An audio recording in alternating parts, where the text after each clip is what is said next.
Oh, feels pretty good right now. Okay, we can do that. Maybe we'll switch them over when if we hear something that's worthy of auditory. Sure.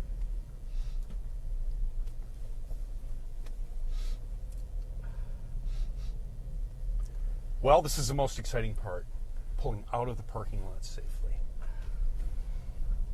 I felt pretty good about how easy I slid into here today. Yeah? So I always worry about something somewhere, but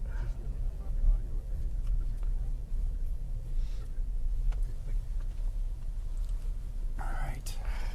Okay, let's try not to get hit here. It's the most dangerous part of the mission.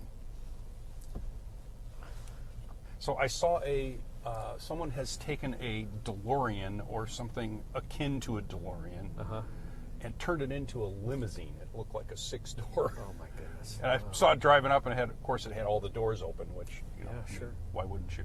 Yeah. And all the doors of those gull wings, so that had to be pretty attention-getting, I would imagine. Yeah. Thought, well, there you go. That's something you don't see every day. Right. Any new alphas in your stable? No. In fact, the last alpha we had, somebody came through the collection and had to have it. And I kept saying no, and they kept increasing the price and increasing the price, and it finally got to the point where I'd had to have been stupid as a businessman had I not accepted it. So that's always the hard part for me. You really do have to show a little bit of some practicality somewhere. And we're down quite a bit on exotics right now. We do have a couple of Ferraris in the collection, and the last Ferrari that I bought new was an 812 Competizione. They only made 600 of them, and only a few were scaled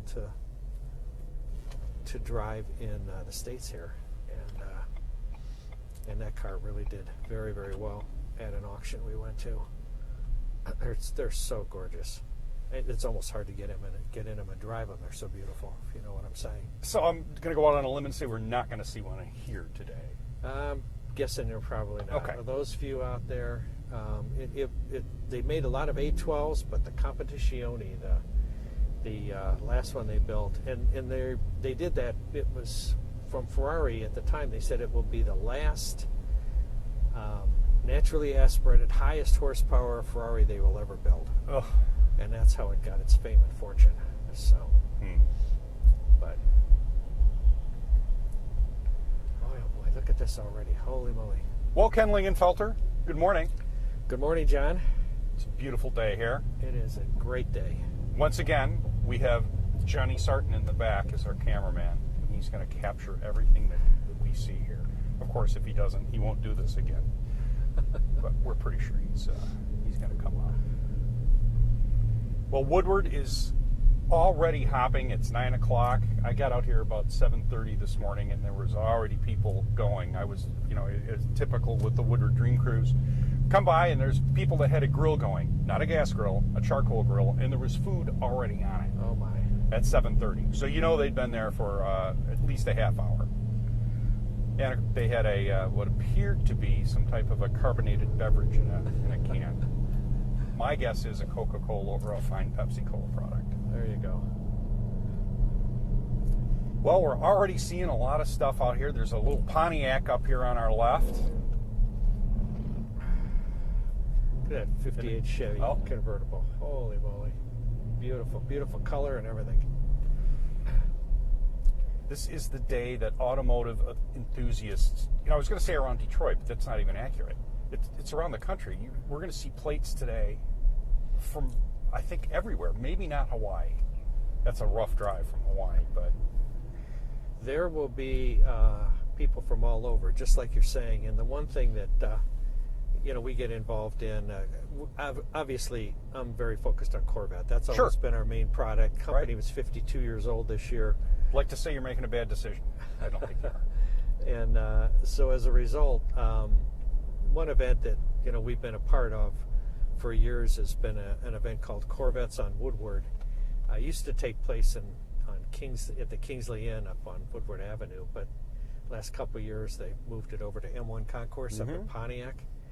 And what's happened, people have gotten so used to hearing about how great the Detroit Dream Cruise is that they make it a destination for Corvette clubs.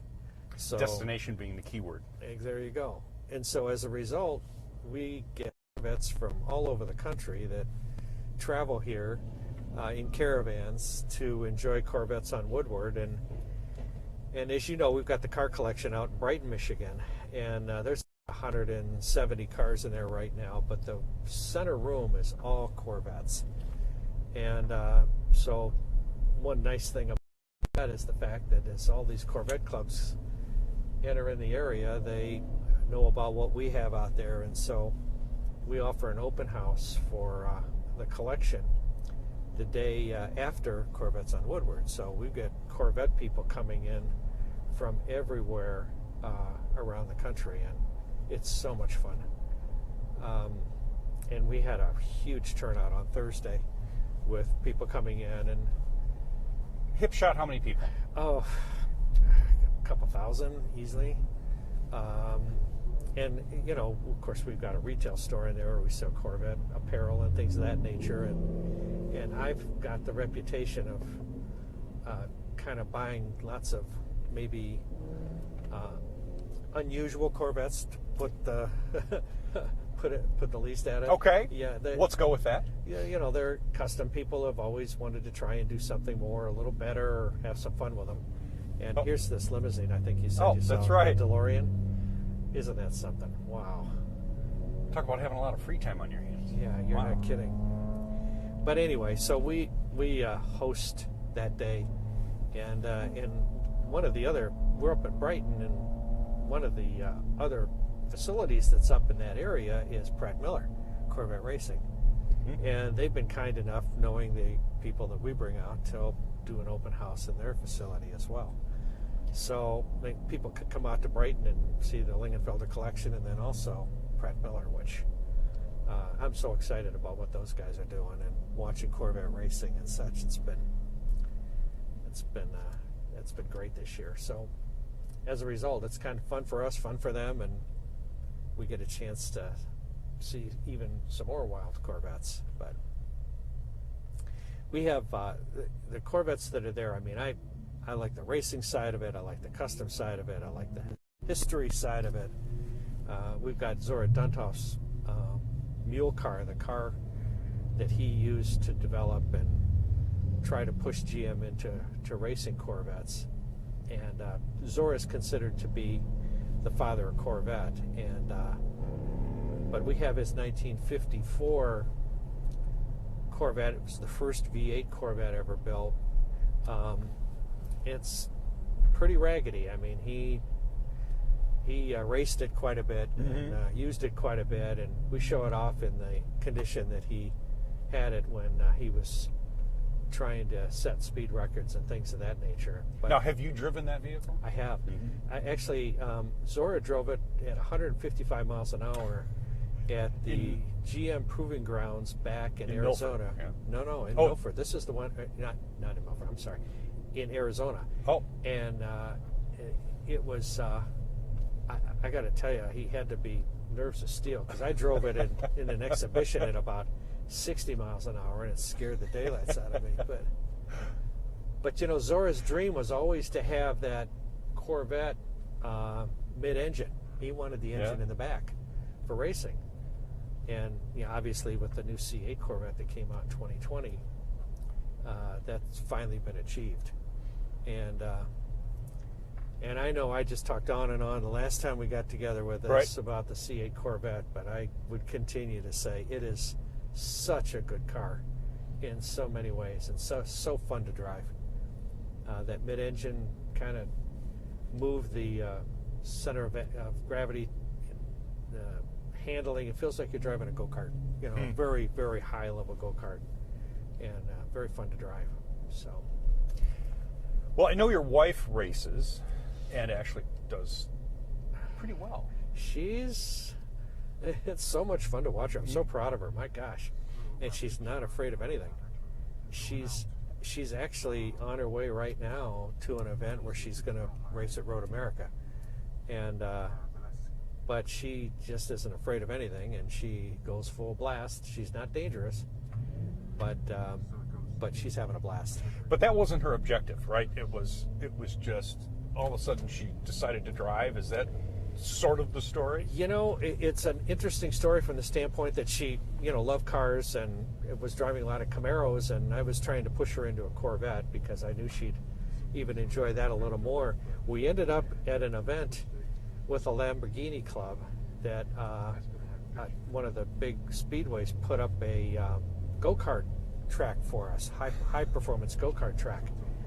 And so we were there, and I noticed she seemed to be pretty interested in, what was going on. And so they put us in racing suits and so on and so forth. I said, "Do you want to do this?" And she said, "Yeah, I actually really want to."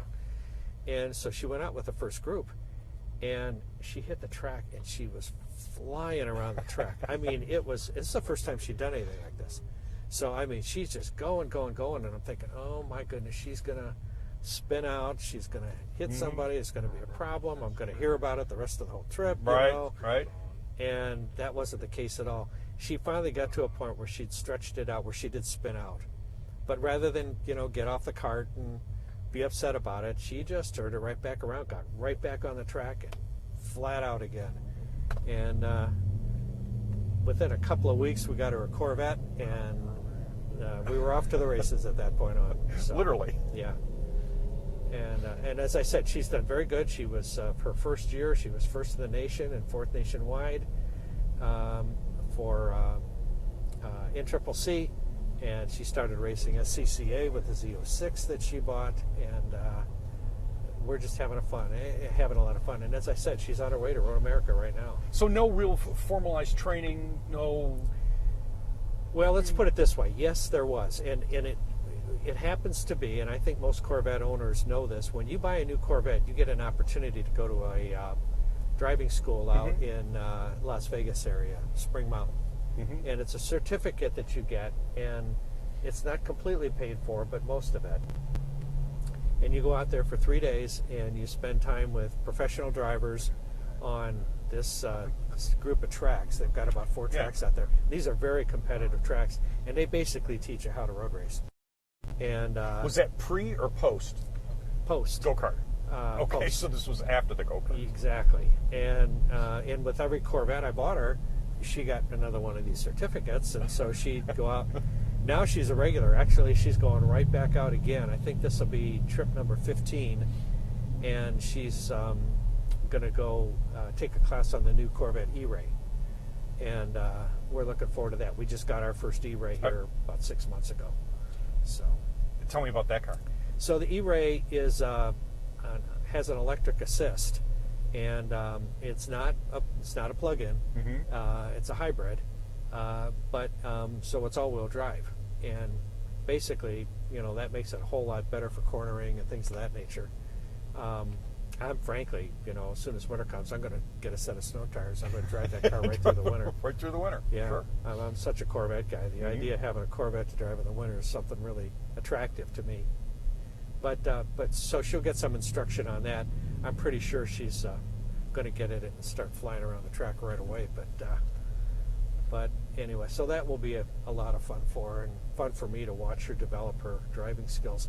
They also have a track out there they put out for what they call radicals. And a radical is a very light, single-seat, purposeful race car that they build, and there's a lot of people that race them around the country, and the instructors out at Spring Mountain think Kristen's going to be really, really good at radical racing, so she's going to get her chance to be her first time in a radical. So I don't know. We'll see. Yeah. Maybe it's going to be Corvettes and radicals too. We'll see how it goes. So when do you hear back from her this weekend?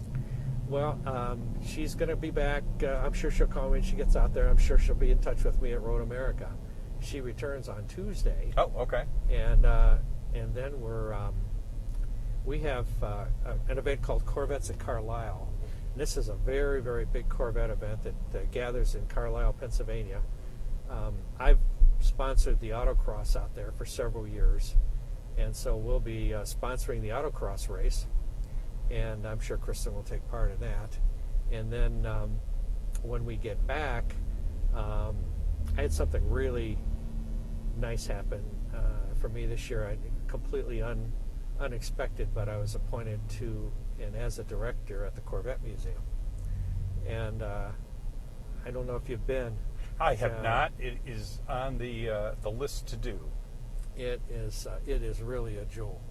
And this is one of those things that's kind of been a lifelong goal, but never really knew how to get in a position to be asked to serve. And so I'm so excited about this. I've had 3 meetings so far, and we'll be out there for the whole week kind of catching up with new things and talking about how we continue to improve on this really incredible asset. It really is a diamond. You have to, car guys, even if you're not Corvette guys, you've got to get it on your bucket list. It's a great place to go. Well, they had a sinkhole, and they embraced the sinkhole. They sure did. I think, and to be honest with you, there's a little bit of a wake-up call, because I think the museum got a little tired, and obviously this sinkhole was amazing that no one lost their life. I mean, it was 400 feet down. Jeez.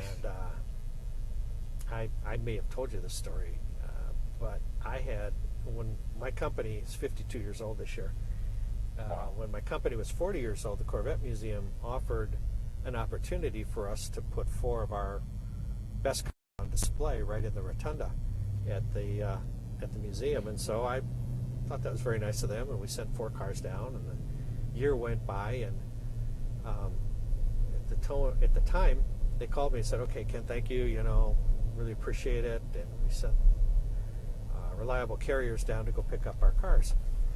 And I get these phone calls from people that I knew we had cars down there, and oh my God, did you hear what happened at the museum?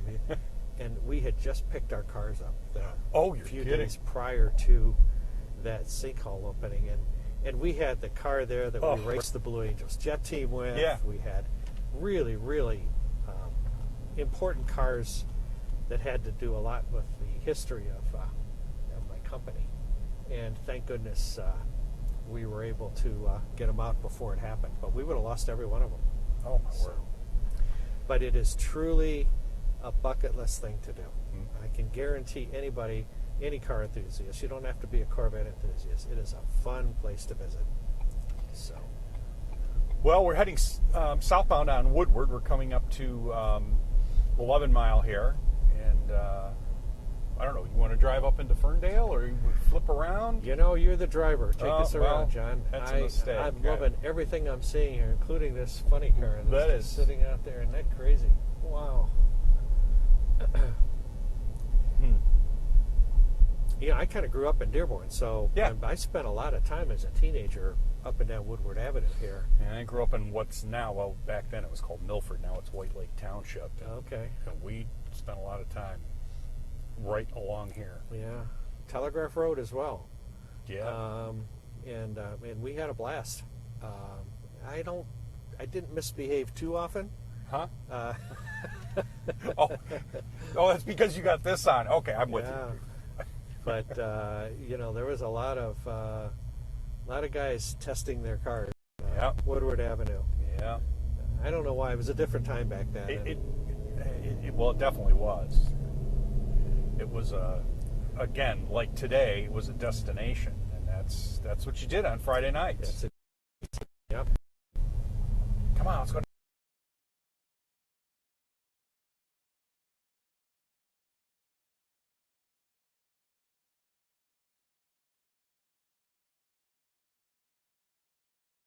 Cadillac transmission in it. Had a little bit of cam work done. Oh my, jeez! And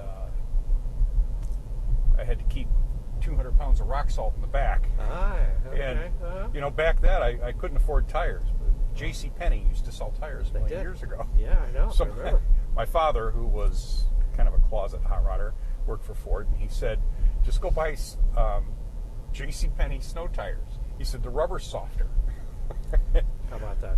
And it kind of worked. But I left a lot of that tire on this very road surface here for sure. And for whatever reason, I don't know if we were just more conscious about, when not to overdo it or whatever. I don't remember any really serious accidents. I'm sure there were some. But I think we treated it with a little bit more respect and a little bit more care. My recollection is that I didn't exercise what you just spoke about. Well, and too terribly much. Yeah. But yeah, you're absolutely right. You never really saw accidents or... Maybe a lot of it had to do with the fact that we were so entrenched in it, we didn't want to lose our licenses because that was it if you got caught. Yep. And especially if there was any alcohol involved, you'd be in big trouble. I mean, for a long time. So, but what a great place. Definitely a with different lots era. of history, lots and lots of history. Well, there's definitely people out here, for the past month easily. On weeknights and definitely Saturday nights, Woodward has been hopping. And I live in Berkeley, and I can still hear, and you can tell, oh, it's a Dodge. That's probably a Mustang. Well, it's a lot of fun. We after Corvettes on Woodward and M1 this week, we left. It's a charity event, and there's money collected for a food bank. And the end of the event, there's a caravan down to the food bank to deliver a check to the food bank. And so that's a first opportunity Wednesday night before the actual cruise. And there are people out and people cruising, very much so that same night. We had a blast. And I had the Corvette that I drove here, so it's got our banners on a window banner and so on and so forth. So it created and got a lot of attention up and down the street here. But boy, there's every yard, every front building there are cars parked. Fun stuff. That's a car, that XKE Jaguar. Yep. I mean, it's not a muscle car or anything else, but that to me, in the 60s, was probably the most beautiful design. Yeah. I like the coupe better than the convertibles. And I've always... which is a rare thing to hear. Yeah. And I've always intended to get one for the collection. It's just never worked out. But I know those British cars, those sports cars, come with a toolkit from the factory. And yeah. my understanding is they used to you needed it. Yeah, they used to tease the fact, you could open up the front bonnet on the Jaguar, and they used to tease the fact you could sit on the wheel and work on your engine, and that was part of the whole design, which obviously it wasn't, but Right. it was one of those fix or repair daily things, that's for sure. It definitely was. But just a beautiful car. Start it up, let it gather itself together. You didn't jump in it and go get a loaf of bread from the grocery store for sure. You had to baby those things. Absolutely. So there's a pretty Thunderbird ahead of us. It's a Ford, but still. One of the early ones. And appears to be a 62 if you can trust the license plate. I'm guessing from the look of the driver of that car, he's probably had it since he was new. Or he rode in it. Yeah, sure. As a kid? As a child, for sure. Yeah. Which is another part of the fun of this whole event. Yep. Get a chance to look back and think about how cool and maybe how challenging some of those cars were back in the day. You hear a lot of, I had one of those, or my buddy had one of those, or my mom drove one of these. And it's so nostalgic, and it's a time machine. Oh, there you go. Yeah. Driving underneath 696 northbound on Woodward, and that's I think that's a rite of passage for a neutral drop for sure. Someone's making some noise. Yep, there's that Mustang there. I'm not sure that's a historical vehicle, a little Fox body convertible, but Fox bodies were pretty popular, and I'm not a Ford guy, but I would have added a Fox body along the way too. I appreciate what they did and what they look like. Well, they're easy to hop up. You didn't have to search high and low for stuff. They're pretty readily available. Upgrades, you're right, were really very, very available.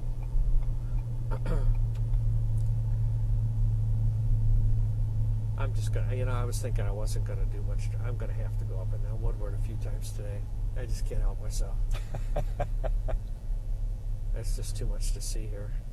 And you got to drive, but you got to be able to look around. So I want to do it the right way. Make sure I get a chance to see what's going on.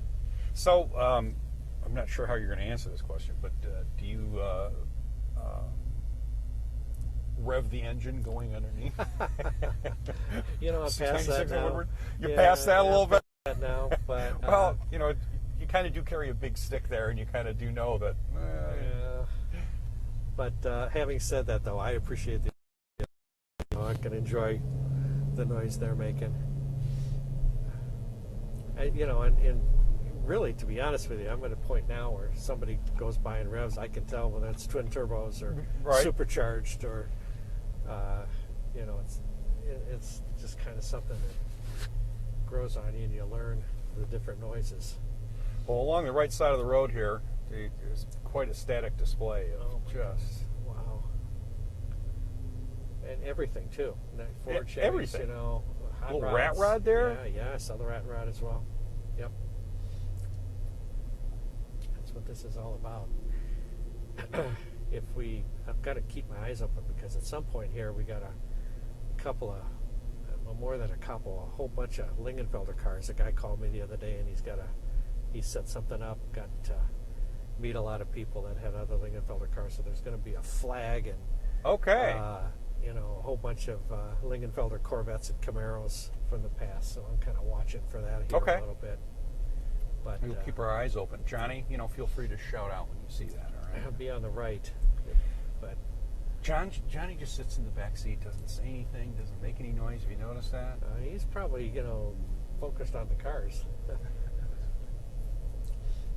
Pretty fun. It's just nice. So, Ken Lingenfelter, do you ever see a time when you'd say, "Nah, I'm not going to bother with this"? No, it's like, just give you an example. When I was a kid, I thought I was going to be an IndyCar driver. Oh, and I took a lot. I don't think I've ever heard you say that before. Yeah, and I took a lot of the open wheel training, and wow, and I got really good. Yeah. Actually, I just was lacking that last little bit of absolute insanity that you have to get on the track and do over 200 miles an hour with. Well, I've met a couple folks like that, and I think they definitely have shoved a screwdriver in there a little too far because you got to be a little. I don't know if unhinged is politically correct, but I'm so invested in the automotive side of things, and frankly, I attended my 49th Indy 500 in a row this year, and my kids all knew, Memorial Day, Dad was going to be. He's gone. Or I take my son a lot with me, or my wife is going. Feel free to take an old man with you next year. I'll go with you.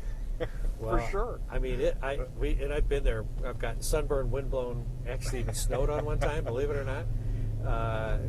Indy 500 though is in my veins, and I enjoy it every year. But my kids tease the fact that, when I'm old and gray and in a wheelchair or something, I've said to them, make sure I get to that race. Even if it doesn't look like I'm getting anything, or I'll be getting something out of it. So carried, pushed, doesn't matter. Absolutely. Get me to that race.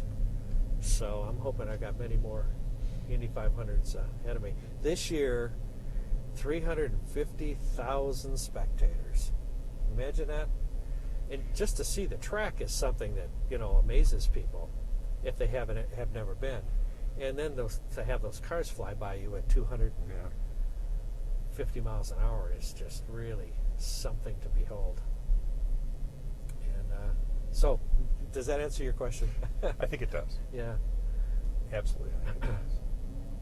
I'm looking forward to the future from that standpoint. So, my racing days are done, but I can sure enjoy watching others doing it. What's this guy going to do? Oops. Uh-oh. Got to get in drive. There you go. R for race. Yikes. These are brave people. I hesitate to do that. Yeah. Wow. Okay. The guy's very upset that we didn't stop to let him across the road. And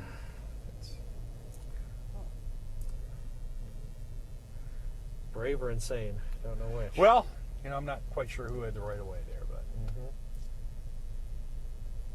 you hesitate to let them go in front of you. Yeah, there's a Firebird here, and that's one thing I feel bad about. I wish Pontiac would have continued on. There was a day you could walk into a Pontiac dealer and order a Lingenfelter Hearst Firebird, and we've got one in the car collection, which always gets a lot of attention. And the Hearst girl was Linda Vaughn. Do you remember? Yeah. Linda? Oh, yeah. And so, I remember. And Linda's a very beautiful blonde lady that had been working for Hearst forever. She's 84 years old now, and still going. Still going. Still going. And we love running into her. She's got this amazing memory, and she always remembers all my kids' names. And that's wonderful, terrific. wonderful lady. So, Original owner. That looks like a picture of her right there. Yep. Huh? But and we've got some Firebirds in the collection too, which always get a lot of attention. It's one of those iconic cars that will always be there, and I hope they bring it back someday. I think they'll find a way to get it back. I don't know why they haven't. Well, I think a little bit of the past few years has kind of gotten away from performance, and yeah, everyone's try to buy a sedan today or a coupe, that's brand new. But I think very difficult. I think there's been a few lessons learned by that, and I feel like some of that stuff is going to come back. I know Chrysler's just put out another Hemi engine, and they're out there with that, and so performance is back in the fold again. Well, for some folks like this gentleman here, I don't think it ever left. It's a beautiful Chevelle. Yeah. I'm not quite sure what he had up on his dashboard there, but there were enough electronics to measure probably drag strips. He's got a roll cage in it as well. Yeah, so he's been racing that. Anyway, though, just not to push the Indy 500 thing too long, but that is absolutely a bucket list thing to do as well. I mean, if you're a car enthusiast, I don't care what you like or whatever the case may be, that race along with the Daytona 500 are just races that you have to go to really, really appreciate just what happens there. So, closest I've got is I've driven through Indianapolis over that weekend, not thinking. Don't drive through Indianapolis this weekend. That would get you in trouble. You're right. And and the track is like right in the middle of a residential area. I mean, it truly is. And but it's one thing I look forward to, obviously, every year. We're just not going to miss it. So that little red express truck, I remember when those came out, I was thinking, what in Lord's name have they done? What is this for? And then you start realizing that that was when all of the emission controls started hitting vehicles, and the trucks were excluded from that if it was a certain curb weight. You're right. So those little things were chewing up everything. Yep. Right off the dealership floor. Really fast and fun too. Mm-hmm. And probably less expensive to work on and improve on. So, what a variety of cars out here! My goodness gracious, this is great.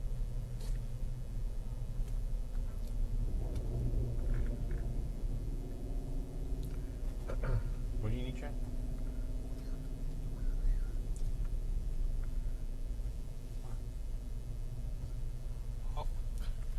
Should be on.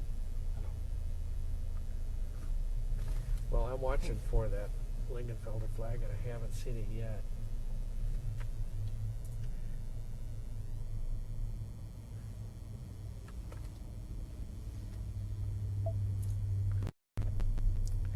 I think some people have identified us now.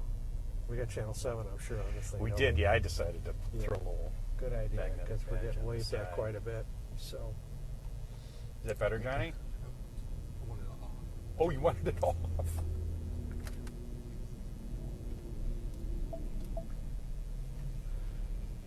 More T-Birds. You know, when they brought back the Thunderbird, they came up with what I thought a really good style a few years ago, and started showing them off, but it just didn't have any performance going on. And, it had 390, but it seemed, which would be indicative of a lot of horsepower, a lot of torque, and maybe that engine did develop it. They just never got it to the axle. Right. And I think they missed an opportunity because they were. It was baffling to me. Very, very, very cool cars. Absolutely.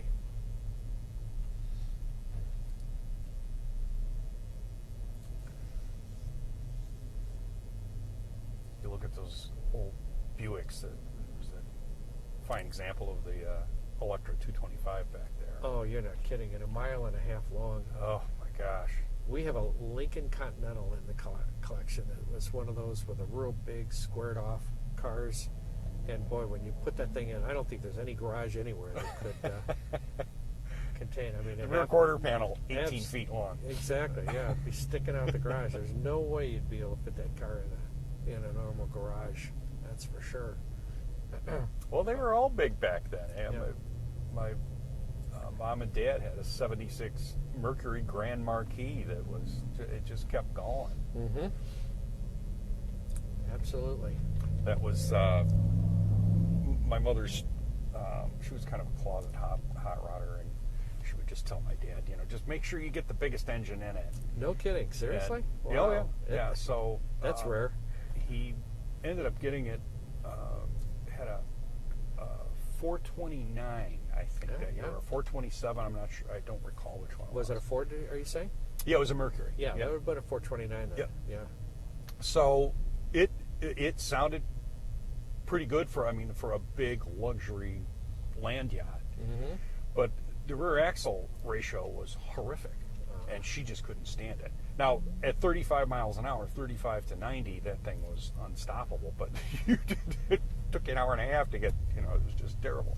Sure. So Dad brought home an axle pig for it.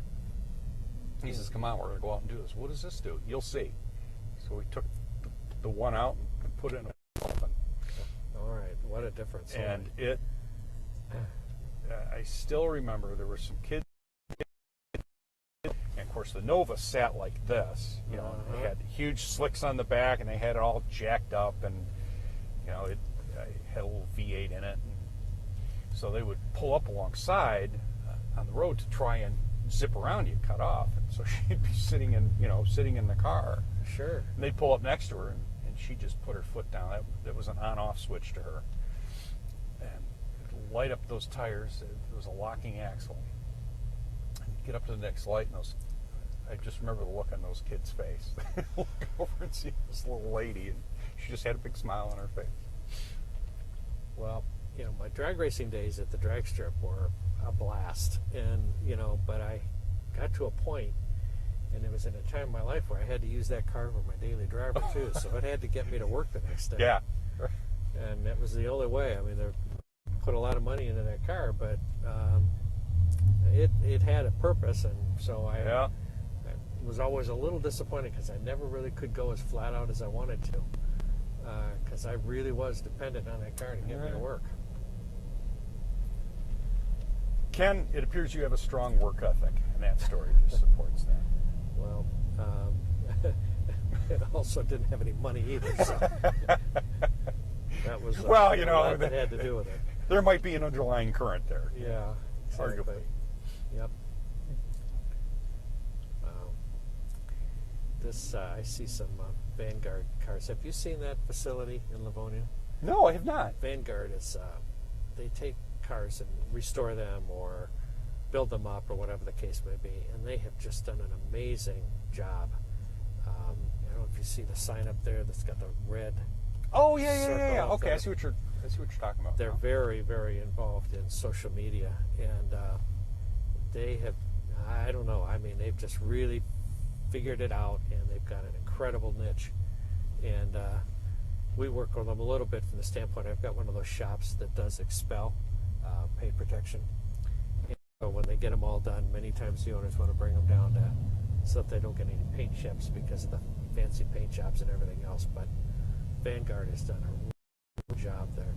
Their mechanics know what they're doing, and built some beautiful, beautiful cars. So, they got it going on. Well, what's happening in Memorial Park here at 13 and Woodward? Wow. I mean, this is huge. I wonder if this is. Oh, look at everything back in there. Oh my gosh! Wow.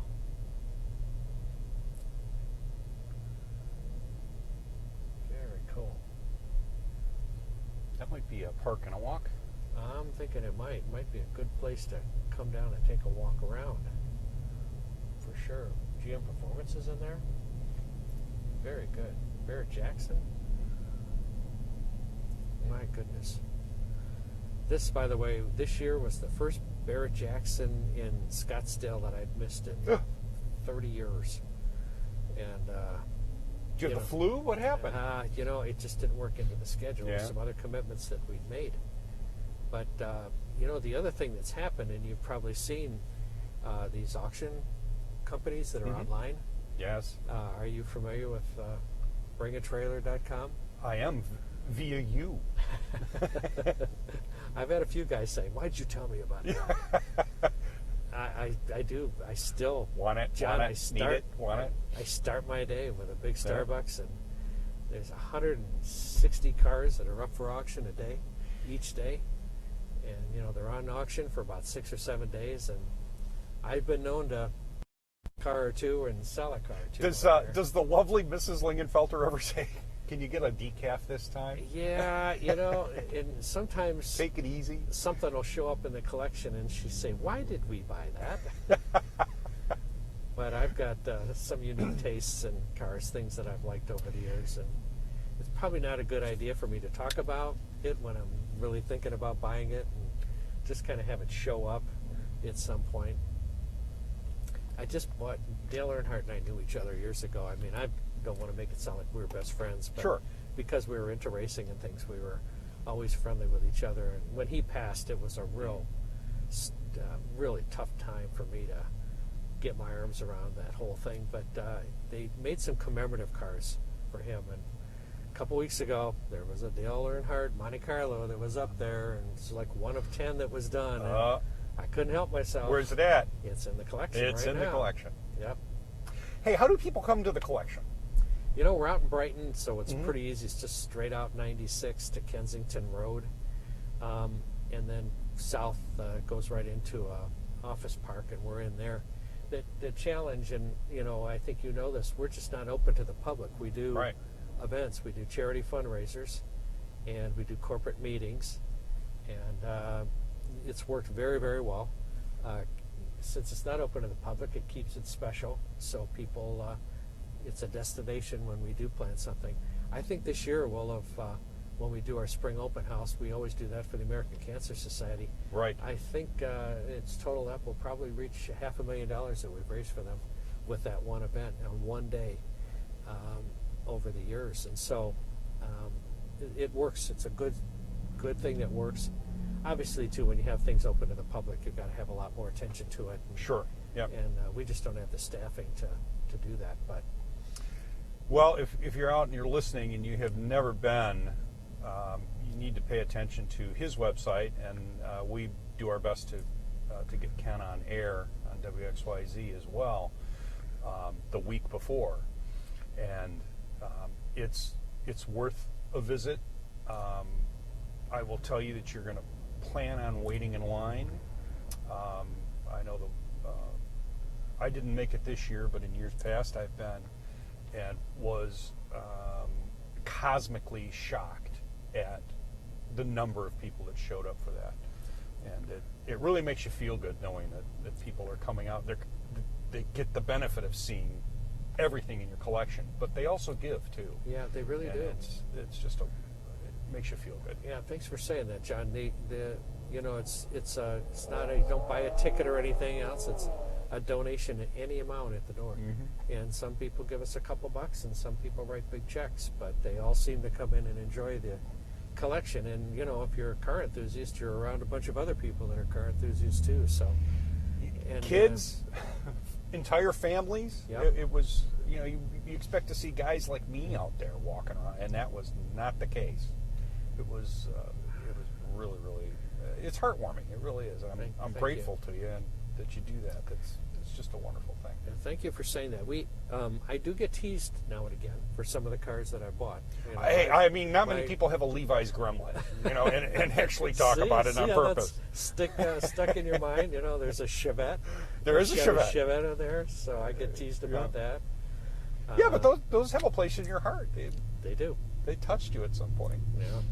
There was one kind of unique car in there. I won't talk about it too much, but I bought it on Bring a Trailer, and it's really ugly, but was special to me. And, don't hold back.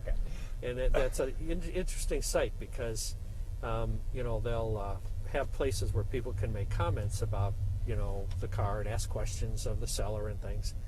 And this car, well, it was a Zimmer Quicksilver, and it was a rebodied Pontiac Fiero to make it look like a luxury car. Mm-hmm. And so I started, I liked it. I always thought the design was something, and so I made a bid. And all of a sudden, comments started coming up. Somebody go check on Ken. Is Ken okay? He suffered a blow to the noggin. Somebody go check on him. Somebody make sure he's okay, And I ended up buying the car. And I'm still getting teased by that. I mean, there are just people that have teased the daylights out of me about that car. And I really like it. But anyway, so. Look at that old Cadillac. Oh my gosh. And, I guess you don't restore one like that. I guess you just kind of leave it It's rough like that. I guess. This is Pasteiner's. Yes. I understood Jay Leno showed up here last year. Maybe last I year, believe the year that's before. true. Yeah. They're great people and great friends. I have to tell you, many Saturday mornings I'll come up here and hang out. And Pure Car Guys, and Steve Pasteiner was a designer at General Motors. I don't know what's over the years. He's taking pictures. We're just going to go around him. I understand why he's taking pictures, though. Yeah. But Steve has got a great operation here. After he retired, he built some cars. He's a big Corvette fan, and they've got a great reputation for Saturday morning cars and coffee, that's for sure. Well, there's a Grand National. Beautiful. The variety is already great.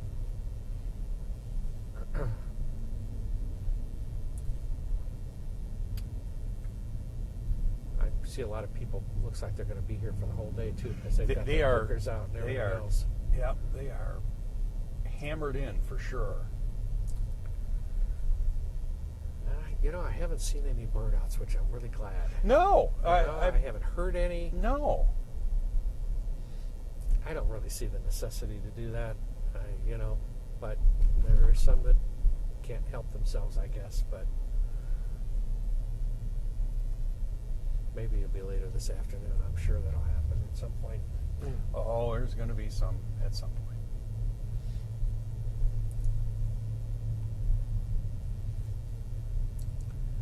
Wow, that old Imperial, Chrysler Imperial. Yeah, gorgeous.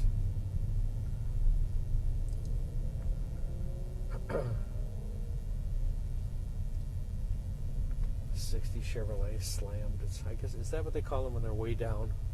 Yeah. That's not my style, No. but people really do enjoy that. Plymouth Fury does not look stock. No, actually, look at how fat those rear tires are.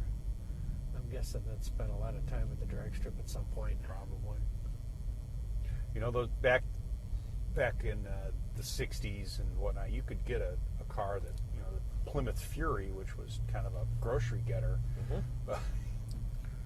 get them with 300 horsepower right off. Yeah, you could get them with a Hemi. Yeah, on the factory floor, and they were just very, very plain looking. Toyota Supra making all that noise. Yep.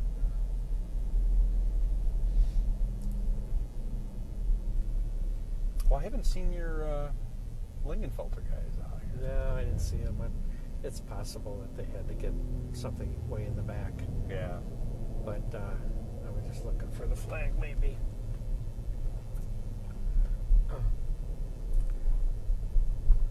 Boy, what a crowd already! My goodness gracious! According to the vehicle we're in, it says it's 82 degrees. Humidity doesn't seem to be too terrible. It's a great day to come out and see Detroit's history all in one spot. Yep. Well, one spot if you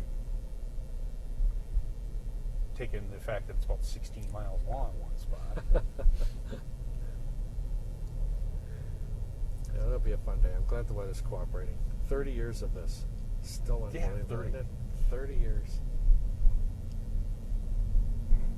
You're going to get out and walk around, aren't you, at some point? I will. Yeah, it's always worthwhile. You know, we try to go through here and walk downtown Birmingham. That's always good. But I don't think you can go wrong just finding a parking spot anywhere along Woodward. No, and getting up, agree. you're gonna be thrilled.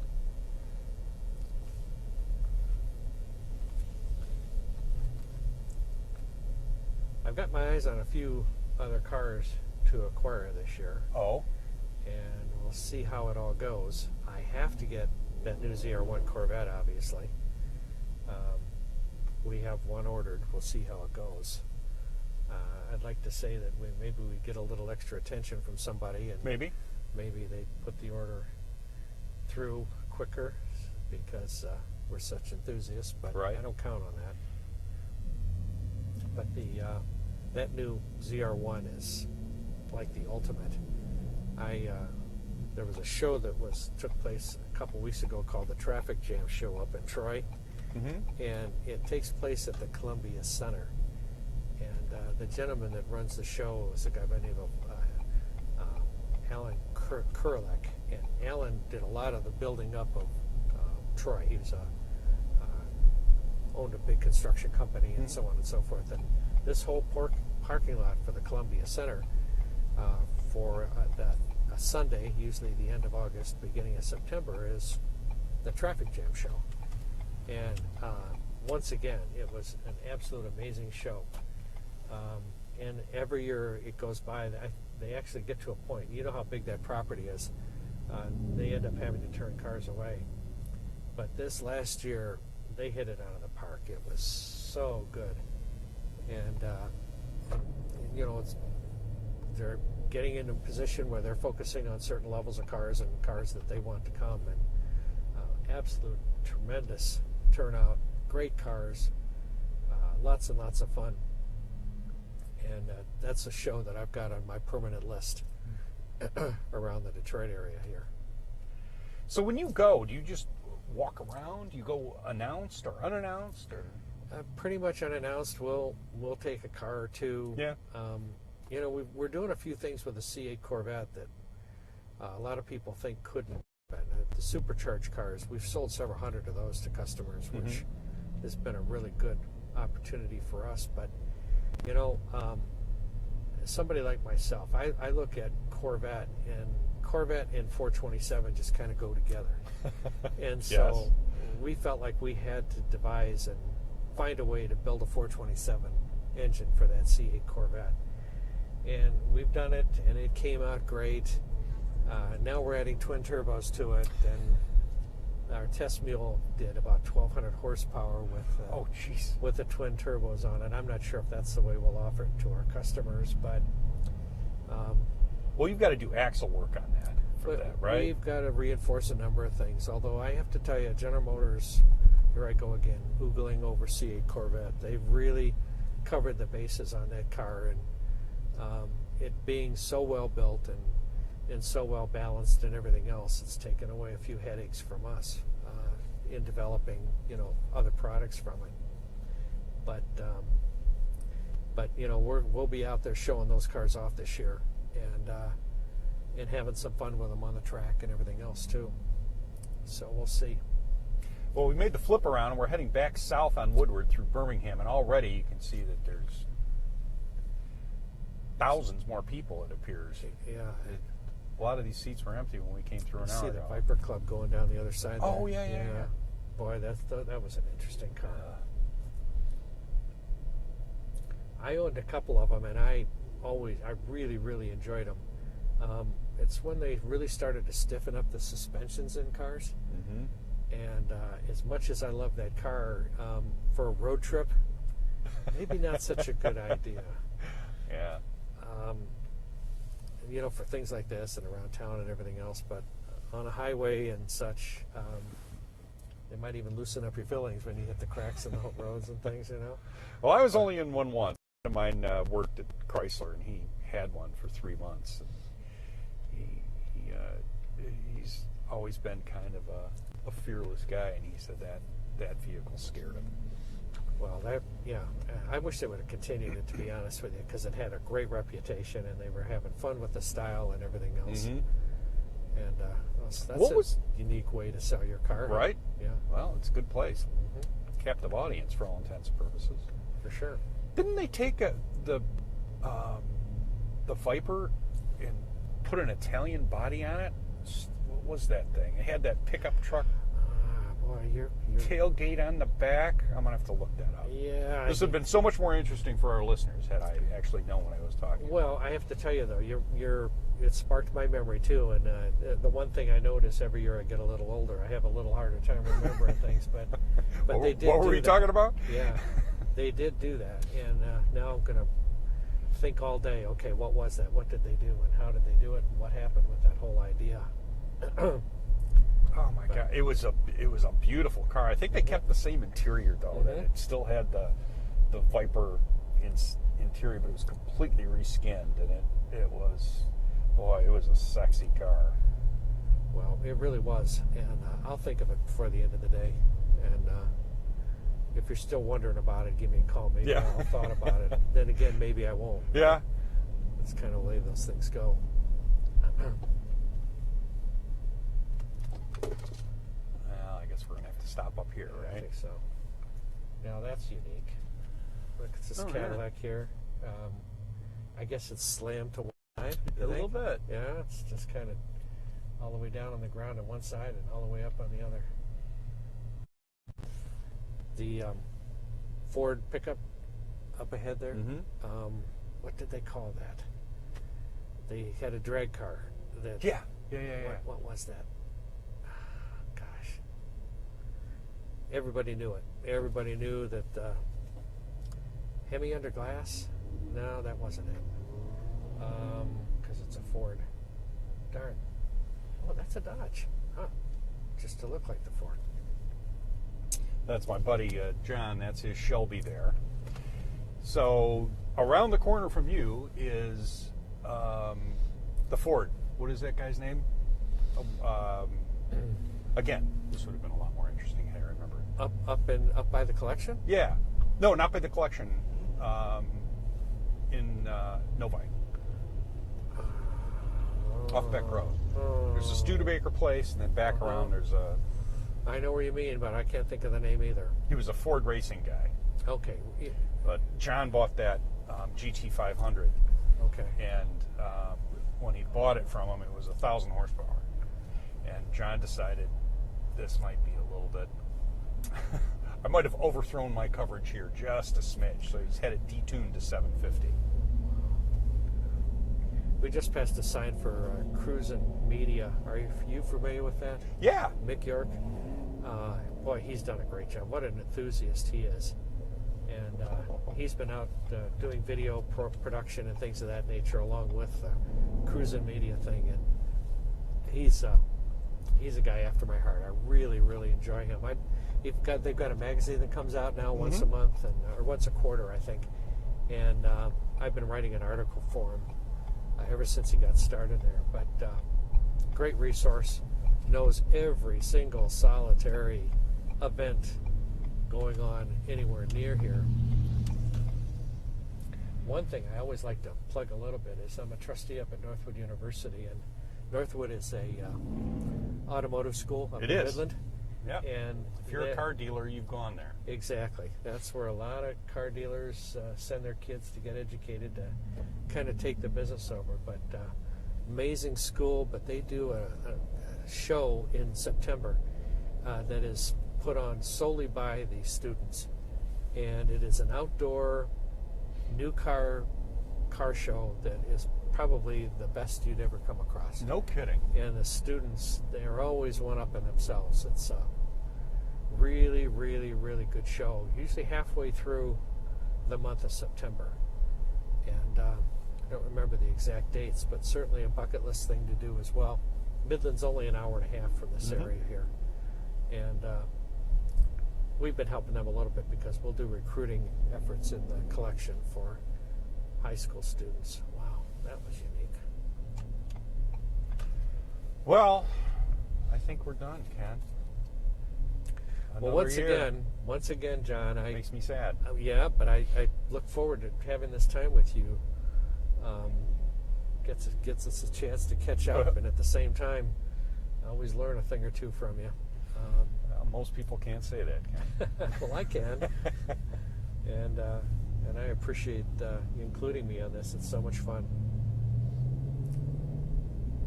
Johnny, did you have a good time back there? Oh, great time. Okay, well, I appreciate you not throwing up in the vehicle. That's my sole objective here. Look at Pasteiners here. My goodness. Yeah, just but when you drive by Pasteiners on any Saturday, it looks like that. Oh, I know. So, I came up here last Saturday, and I was just kind of thinking, I saw all the cars, I thought, I'm not going to get a spot. And all of a sudden, one just opened up, and boom, I was in like Flint. Perfect.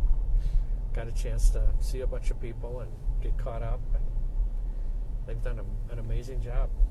Every Saturday, even through the winter, they keep it going. Yeah.